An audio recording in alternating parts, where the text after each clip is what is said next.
리서치명가 메리츠증권과 3프로TV가 함께 준비한 3프로TV 주식대학 겨울학기 2022년 투자전략과 업종별 시장전망.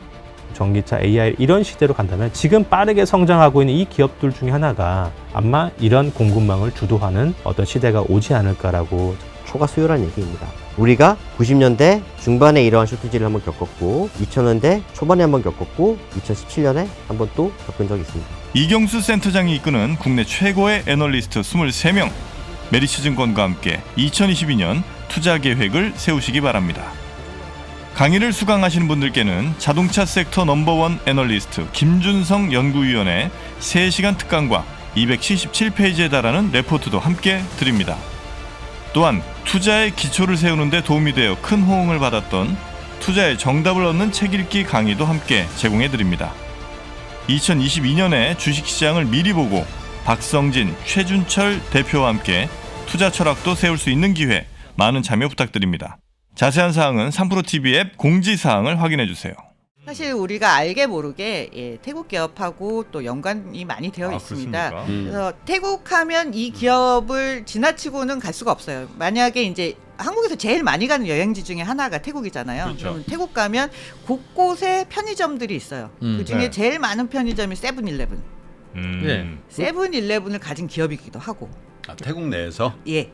그런 세븐일레븐을 갖고 있기도 하고, 그다음에 여러분들 뭐 칵테일 새우니 뭐 이런 새우 많이 드시잖아요. 네네네. 냉동 새우 이런 걸로 제일 유명한 기업이 또 있습니다.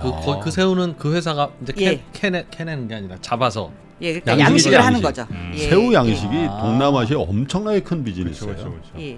그래서 그런 여러 가지 비즈니스를 하는 뭐 태국의 삼성이라고도 할 수 있고 태국의 롯데라고도 할 수 있고 태국의 네. SK라고도 할 수 있는 기업, 예, CP 그룹입니다. 네. CP. 예.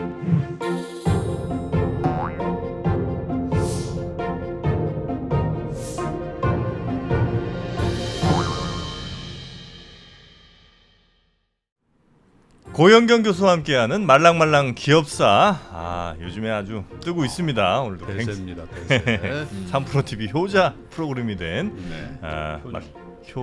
효녀 프로그램이 된 말랑말랑 기업사, 오늘도 함께해 주실 고영경 교수님 어서 오십시오. 네, 안녕하세요. 네, 어서 오세요. 반갑습니다. 오늘은 제가 좀 특이하게 사와디캅 사와디캅, 하겠습니다. 콩콩캅, 네, 안 아파요 이런 거. 바빠요. 그리고 태국 가는 거예요, 태국? 예, 오늘 태국 기업 소개해드리려고 제가 어. 인사를 이렇게 시작을 해봤습니다. 네. 전체적인 분위기 또 태국이거든. 고 교수님은 어떤 나라를 하더라도 다 그 나라 분위기야. 그 나라 분위기야. 인도 하면 인도. 예, 인도 옷 입으면 바로 인도 여자 되고요. 뭐 태국 가면 태국 스타일 되고, 예, 그다음에 좀 약간 운동복 좀 입으면 바로. 재미교포 됩니다. 맞죠. 네.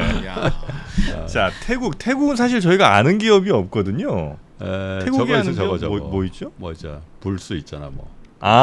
그 레드불. 레드불. 레드불. 네. 예. 그리고 또 없잖아요. 레드불. 태국? 네. 태국 진짜 없다. 태국은 무슨 그 말린 망고 이런 거 태국에서 만들지 않나요? 예, 뭐 그런 것도 나오고요. 그다음에 이제 그 구단주 하는 회사가 있죠. 구단주? 킹파워라고. 맞아. 유럽 프리미어리그, 맞아. 영국 프리미어리그, 그 어느 레스터 날 시티. 어디더라? 예, 레스터 시티. 레스터 시티 여우. 예. 그, 예, 그 구단주 킹파워가 또 태국 기업이고요. 그래요? 네. 그다음에 뭐 여행 가시면 많이 사오시는 뭐 짐 톰슨 브랜드 뭐 이런 것도 있고, 사실 우리가 알게 모르게 태국 기업하고 또 연관이 많이 되어 있습니다. 그렇습니까? 근데 이제 그런 여러 태국 기업 중에 어쩌다 한 번쯤은 신문에서 좀 봤을 법한 기업을 오늘 소개를 해드리려고 합니다. 태국으로 한번 가보는군요. 예. 그래서 태국하면 이 기업을 지나치고는 갈 수가 없어요. 만약에 이제 한국에서 제일 많이 가는 여행지 중에 하나가 태국이잖아요. 그렇죠. 그럼 태국 가면 곳곳에 편의점들이 있어요. 그 중에 네. 제일 많은 편의점이 세븐일레븐. 예. 세븐일레븐을 가진 기업이기도 하고. 태국 내에서? 예. 그런 세븐일레븐을 갖고 있기도 하고, 그다음에 여러분들 뭐 칵테일 새우니 뭐 이런 새우 많이 드시잖아요. 네네네. 냉동 새우 이런 걸로 제일 유명한 기업이 또 있습니다. 그 새우는 그 회사가 이제 예. 캐내는 게 아니라 잡아서. 예, 그러니까 양식이죠, 양식을 양식. 하는 거죠. 예. 새우 양식이 동남아시아에 엄청나게 큰 비즈니스예요. 그렇죠. 예. 네. 그래서 그런 여러 가지 비즈니스를 하는 뭐 태국의 삼성이라고도 할 수 있고 태국의 롯데라고도 할 수 있고 태국의 네. SK라고도 할 수 있는 기업, CP 그렇군요. 그룹입니다. 네. CP. 예. 못 들어봤는데요. 유명한 그룹 맞습니까? 예, 맞습니다. 앞으로 제가 설명을 해드리면 네. 아, 그 회사가 그 회사구나 뭐 이렇게 어. 예, 생각하실 수 있을 것 같아요. 네. 그리고 사실 그러니까 제가 태국 기업을 소개한다라고 하면 한국에 계신 분들은 야, 우리랑 무슨 큰 관련이 있겠니? 내가 뭐 주식 투자하는데 무슨 영향이 있겠어라고 얘기하실 수도 있는데요. 그래서 제가 몇 개의 기사를 좀 예, 모아봤습니다. 네. 그러면 뭐 삼성그룹, 삼성건설, 태국의 CP그룹과 합작했다 뭐 이런 기사도 나왔었고요. 뭐 글로비스도 태국에서 재계 1위 CP그룹과 제휴했다. 뭐 그다음에 이마트가 사실 중국에서 나올 때 저 예. 이마트를 산 쪽도 CP그룹입니다. 아 그래요? 예. 그리고 최근에는 이제 태국과 말레이시아에 있는 테스코 네. 이게 큰 마트죠. 예, 테스코도 CP그룹이 인수를 했어요. 유통 잘하는군요. 우리로 치면 롯데와 가까운. 예, 유통도 있고 뭐 통신도 있고 다 있습니다. 아, 통신도요? 통신도요? 예. 요즘 롯데 유통 별로입니다. 여러 가지로. 네.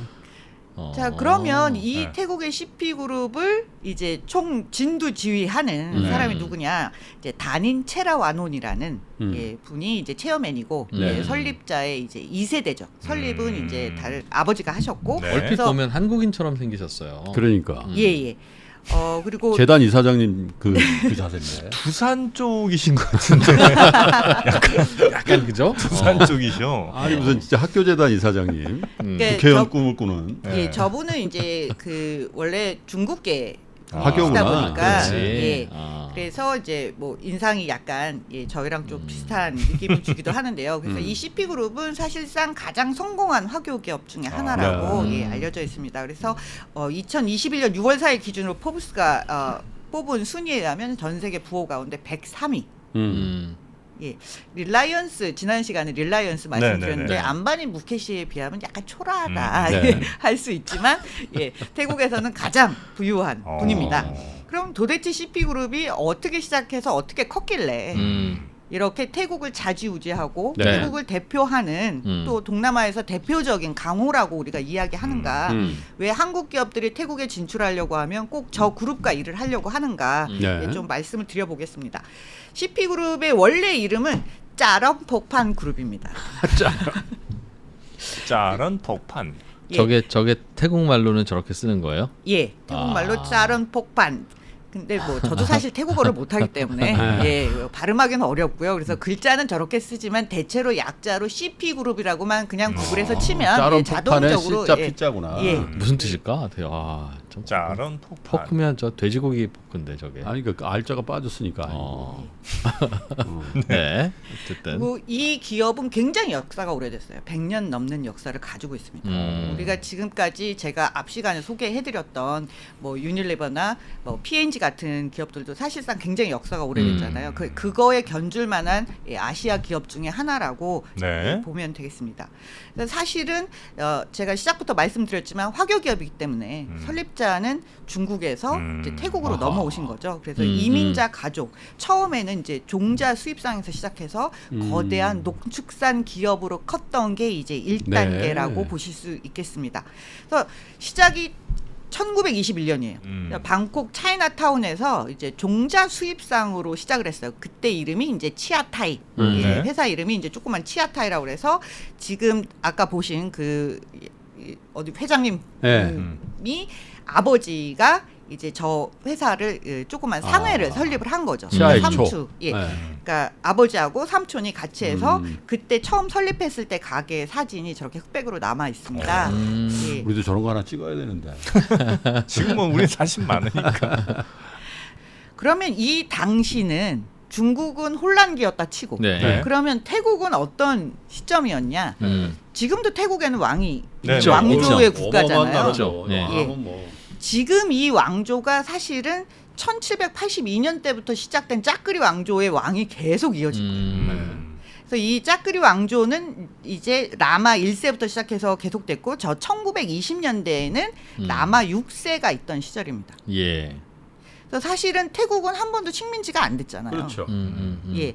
그렇다고 식민지가 안 됐는데 뭐 계속 잘 살았던 건 아니에요. 근데 그나마 굉장히 많은 개혁을 했던 게 라마 5세였어요. 그래서 소위 말하는 쭈라롱콘 대왕이라고 또 부르고 예. 예, 이때 나름대로 개혁을 많이 해서 어느 정도 기반을 조금 닦아 나가던 시기였습니다. 그리고 그 다음에 라마 6세 시절에 이제 이 회사가 설립됐는데 이 라마 6세는 해외 유학을 했던 사람이에요. 왕 중에서는. 그러니까 라마 5세가 기틀을 많이 닦았고 그다음에 거기에 덧붙여서 이제 태국 사회를 조금 더 진전시키는데 노력을 했던 네. 분이라고 할 수가 있습니다. 그래서 저 당시에 태국이 어찌됐던 다른 주변 국가보다 안정된 것처럼 보이기는 하는데 그럼 동남아에서 태국이 제일 잘 살았냐? 예. 30년대 정도의 자료가 남아 있거든요. 그래서 그 다른 국가랑 비교를 해서 보면 당시에는 역시 필리핀, 말레이시아 이런 데가 좀 잘 살았습니다. 그러니까 태국이 사실 식민지는 안 됐지만 생산성이 막 좋았던 그렇죠. 거는 아니에요.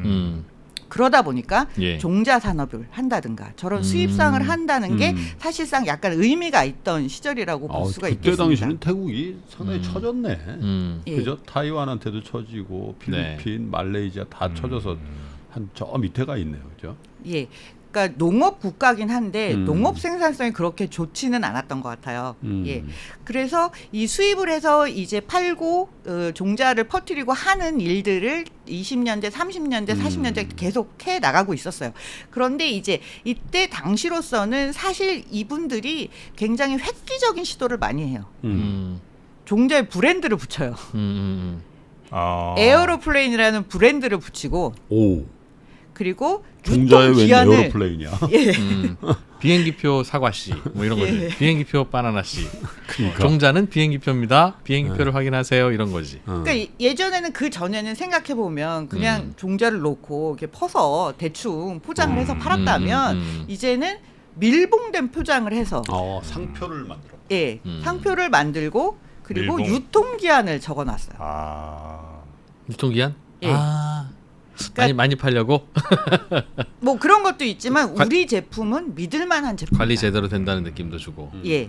그러면서 이제 이 종자 산업 자체가 좀씩 확장을 굉장히 많이 했어요. 지금 자료로 숫자로 말씀드릴 만한 것들은 많지 않지만 당시에 왕이 이 회사에 방문을 했어요. 왕이 방문을 한다는 건 굉장한 의미를 주는 대단하죠. 거거든요.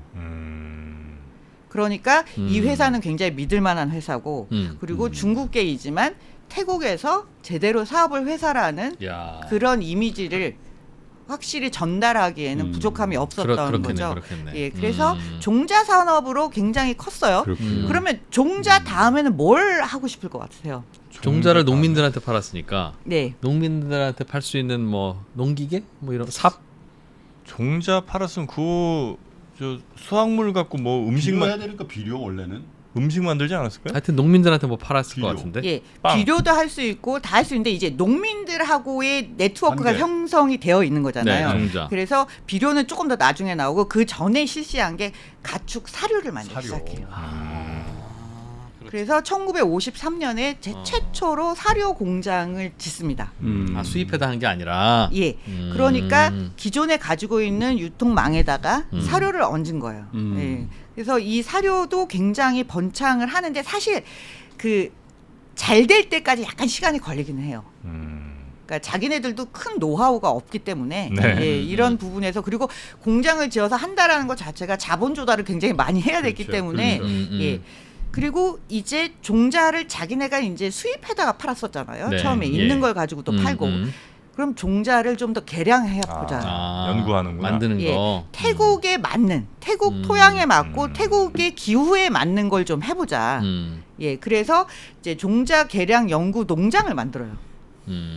뭐 근데 좀 저는 좋은 거 이런 만든 거 있어요? 시도는 굉장한 거라고 저는 좀 생각을 하는데 우리가 기존에 뭐 유니레버, P&G도 보면 자기네 브랜드 비누를 먼저 팔았고 네. 그 다음에 했던 게 자기네 연구소들을 다 만들어서 R&D 를 제품 하죠, 개발을 R&D. 하죠. 예, 네. 그래서 사실은 이때가 나름대로 자기네 R&D에 굉장히 신경을 쓰고 투자를 한 거예요. 저 농장을 만들고 계속해서 테스트를 해봅니다. 네. 그래서 나온 게 이제 뭐 다른 제품들도 나왔지만 좀 대표적인 상품 중에 하나라는 게 지금 그 사진에 보이는 하이브리드 양배추라는 걸 굉장히 나중에 만들어내요. 하이브리드 양배추는 뭐예요? 저도 자세한 설명은 예, 찾아봤는데 제가 이제 이해도가 나빠서 잘 모르겠는데 이제 그 토양에서 1년 내내 잘 재배하고 예, 잘 되는 작물로 개발을 한 거예요. 네, 네.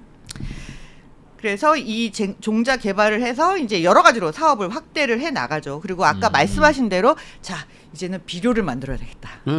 비료가 맞지. 종자를 예. 팔면 비료를 팔면은 예. 딱 좋죠. 근데 이제 비료 자체도 생산하는 데 있어서 약간 기술적인 부분이 들어가서 그 부분이 좀 나중에 투입이 된 것 같아요. 그래서 이제 비료를 파는데 나름대로 브랜드를 여기서도 붙여요.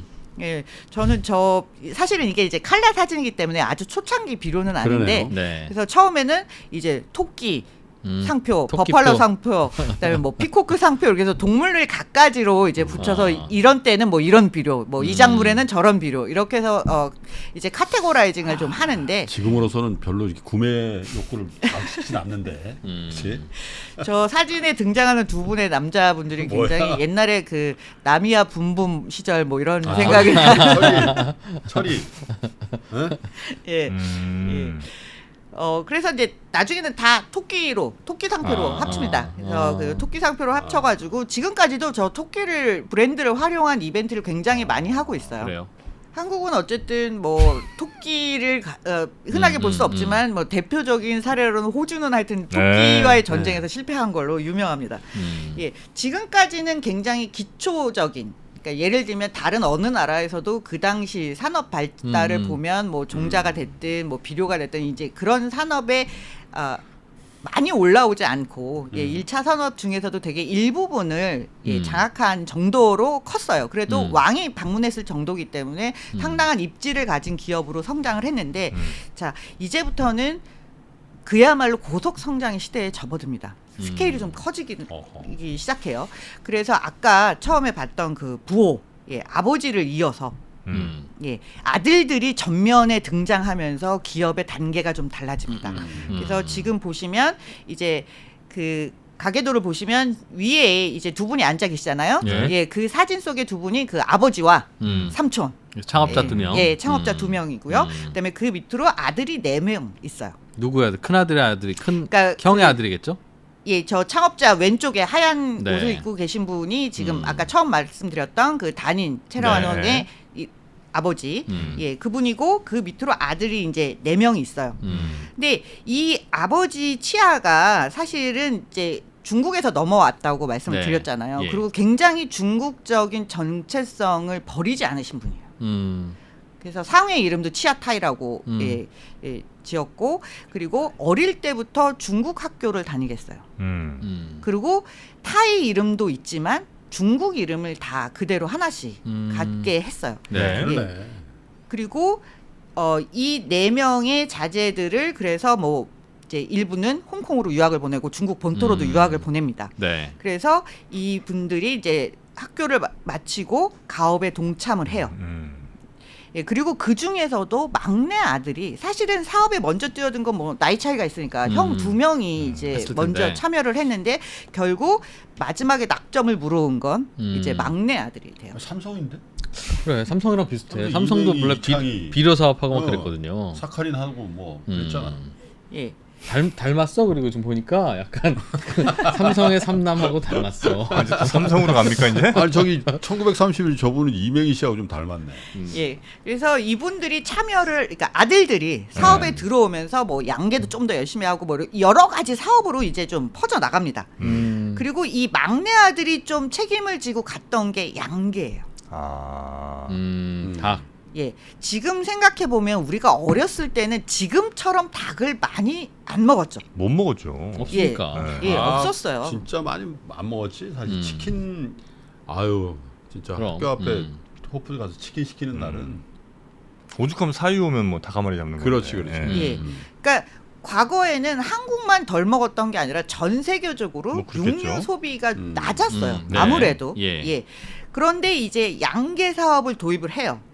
예. 그런데 이제 찾아보니까 이게 잘 된 이유가 품종을 잘 골랐다는 거예요. 아, 양계 사업을 할 때. 예, 그게 아보 에이커라는 품종이고 여기에 이제 좀 더 그냥 예전에는 닭 풀어놓고 대충 키웠거든요. 예, 태국에서. 예. 그런데 이거를 이제 지금 우리가 상상할 수 있는 양계장, 아, 예, 그런 약간 큰 공장식. 예, 그런 하림이구나, 큰 양계장을 하림. 지면서 많이 커 많이 커. 많이 커? 뭐 하림이 됐든지 뭐 마니커가 됐든지 예, 예, 그런 양계 사업을 좀 늘었어요. 예. 그런데 이 품종이라고 하는 게 치킨 오브 투마로우 내일의 내일 닭이라는 닭이요? 컨테스트에서 뽑힌 품종이었던 거예요.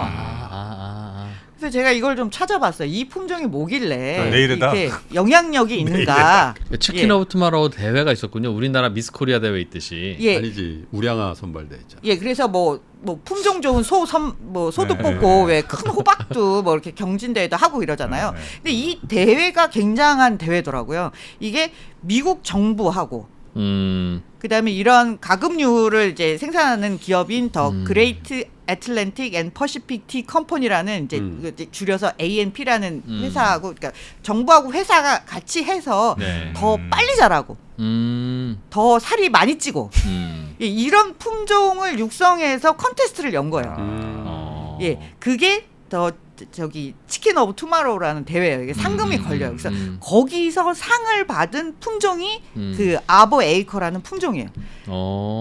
그러니까 기존에 태국에 있던 닭의 품종이 아니고 저 품종을 가져다가 하니까 빨리 자라고 더 커지고 이런 닭이 나온 거죠.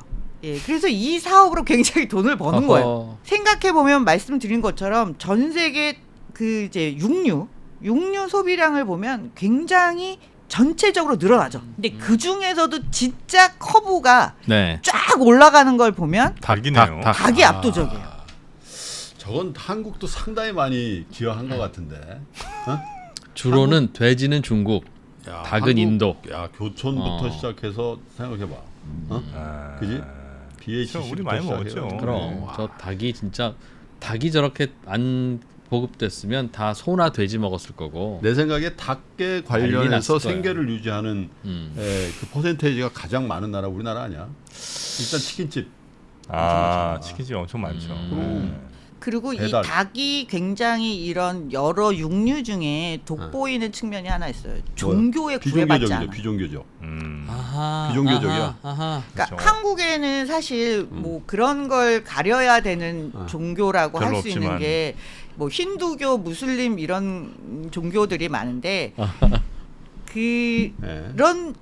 그런 종교를 가진 분의 퍼센테이지가 너무 낮다 보니까 그렇죠. 우리는 잘 인식을 못하는 거예요. 근데 실제로 그러네. 제가 저 인도네시아 친구들이 좀 있는데 이 친구 거의 닭이야. 거의 닭이야. 거의 닭이야. 저는 말레이시아에서 살다 왔기 때문에 거기는 힌두도 있고 무슬림도 있고 거기도 이러거든요. 거의 모든 닭이야. 공식 행사는 다 닭입니다. 거의 저는 닭이야. 그래서 한국에 가끔 그렇지, 그렇지. 이렇게 뭐 출장 오거나 휴가 나올 때 누가 닭 먹자 그러면 너무 싫었어요. 난 닭은 먹을 만큼 먹어. 제발 닭만 좀 빼다오. 그러니까 여러 사람이 모이면 비프나 포크를 놓으면 뭔가 꺼리는 사람들이 반드시 그렇지. 생기니까. 예, 거긴 다종족 사회니까요. 제일 무난한 게 닭이다. 예, 정말 그러네. 닭을 너무 많이 먹은 거예요. 저는 그래서 닭이 너무 지겹더라고요. 닭 많이 먹어. 진짜 많이 먹어. 예, 그래서 이 커브가 지금 굉장히 많이 올라가는 게 닭인데 또 한쪽으로 보면 돼지도 엄청나게 소비량이 늘어요. 저 중국이겠지 뭐 중국. 예, 그런 영향도 있고요. 예, 그리고 미국도 닭을 엄청나게 많이 먹습니다. KFC. 예, 그래서 사실상 저렇게 늘어난다는 얘기는 양계나 양돈을 하는 회사는 매출이 저렇게 늘었다는 얘기죠. 성장을 한다는 얘기죠. 예, 그래서 제가 저걸 보여드린 하림이 거예요. 돈 번 이유가 있네. 저렇게 늘었다는 얘기지. 하림. 그래서 이 전체 태국의 가금류를 보시면 초반에는 국내 소비가 엄청 많지만 후반에 가면 수출이 굉장히 많이 늘어납니다. 태국의 반도체구나 저게. 농축산 산업을 무시할 게 아니다. 아. 이게 굉장한 포텐셜이 있고 요번에 특히 팬데믹이 왔을 때 우리가 이런 기업들이 그렇죠. 사실은 굉장히 중요한 그렇죠. 기업들이라는 게 이제 증명이 된 거죠. 그렇겠네요. 예. 그리고 이제 한쪽으로는 계속 사료를 팔고 또 한쪽으로는 양돈도 하고 양계도 하고 이런 사업들을 계속 펼쳐 나가요. 부지런했구나 정말. 예, 그래서 71년에는 동남아 최대 현대식 사료 공장을 짓습니다. 그러니까 이게 보면 수직 계열화를 이룬 거죠. 그러네요. 종자도 종자, 팔고. 사료, 양계 이런 쪽으로 비료. 수직 그러네. 계열화를 이루고 72년에는 이제 해외 진출을 해요.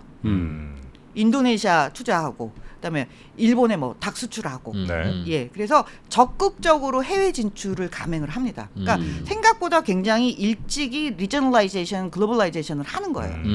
내부에서 수직 계열화를 이룬 다음에 예. 그리고 1976년에 이제 드디어 이 그룹의 이름을 써요. 그 전까지는 치아타이라는 이름을 계속 썼어요. 예. 그리고 이런 사업들을 전부 몰아서 이 기업이 이제 CP 푸드라고 해요. 이름이 너무 기니까. 네. 그리고 뭐 영어로도 발음하기도 어렵고 그러니까 CPF. 예, 그냥 CP 푸드로 통일을 해서 본격적인 CP 그룹의 시대가 열립니다. 치킨의 C, 포크의 P 이러면 되겠네. 그 얘기 되네.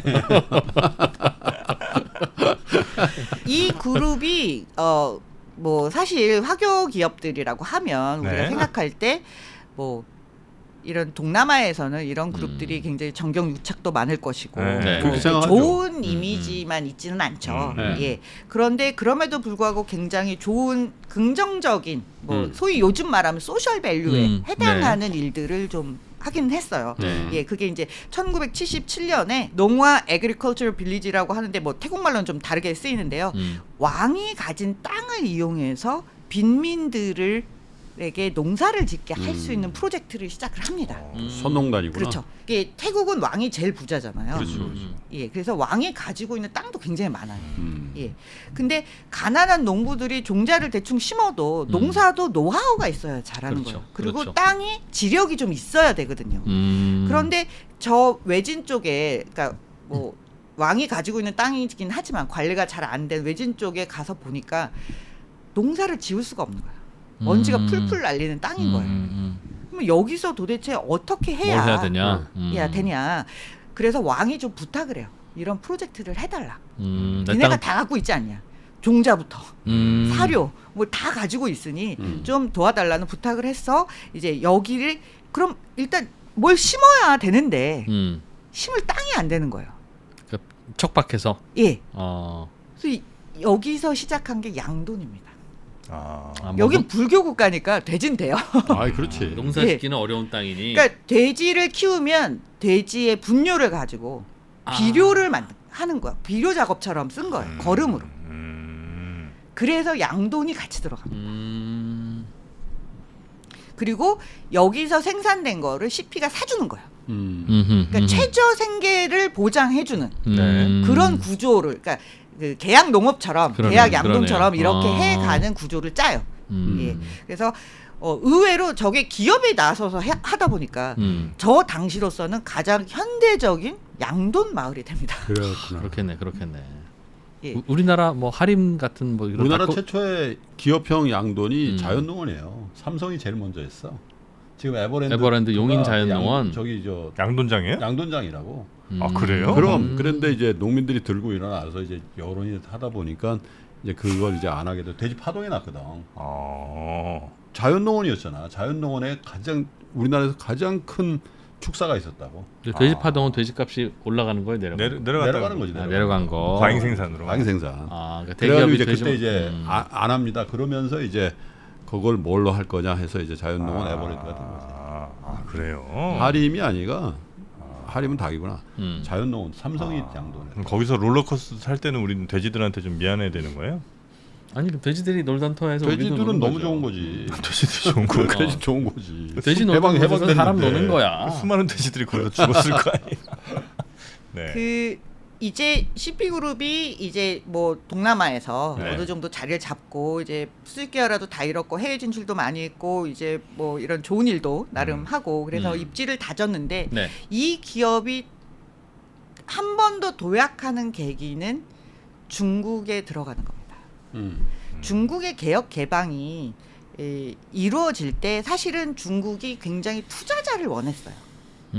오랫동안 문이 닫혀 있었던 예, 상태로 있었기 때문에 외국인들이 갑자기 뭐 미국인들이 들어가서 투자하기도 어려웠던 거고 네. 그렇게 문을 열지도 못했고 그들이 제일 원했던 사람들이 이제 다시 화교로 돌아갈게요. 네. 화교가 들어와서 왜냐하면 같이 그래도 뭔가 자기네 문화와 정체성을 이해해주는 화교 기업이 들어오기를 바랬는데 그때 제일 먼저 1등으로 가서 투자했던 1번 기업 이 CP였어요? CP였어요. 이게 1번이 중요하지 원래. 예. 그러니까 고마웠겠네 중국 입장에서는. 예. 그래서 이 중국에서의 사업이 같이 가면서 굉장한 기업으로 이제 거듭이 나게 됩니다. 그 부분부터는 저희가 그럼 2부에서. 이어지는 2부에서 한번 저 또. 정다그룹이야? 험다그룹하고 저 관계는 없는 거야? 정대. 어? 칭따오 아니에요 혹시 칭따오? 아니 험다도 저 보니까 뒤에 보니까 D 집단이더라고. 아, 대 그래요? 집단이더라고. 자, 그럼 그 비밀은 한번 저희가 음. 우리 고현경 교수님 야. CP 그룹 2부에서 한번 네. 청해 듣도록 하겠습니다. 우리 함께해 주신 고현경 교수님 고생 많으셨습니다. 고맙습니다. 고맙습니다. 감사합니다. 1 더하기 1이 무한대가 되는 시간 1프로 TV가 여러분을 찾아갑니다. 각 분야의 1프로 최고 전문가들이 모여 펼치는 지식의 향연 지금 시작합니다. 1프로 TV 꼭 구독해 주세요.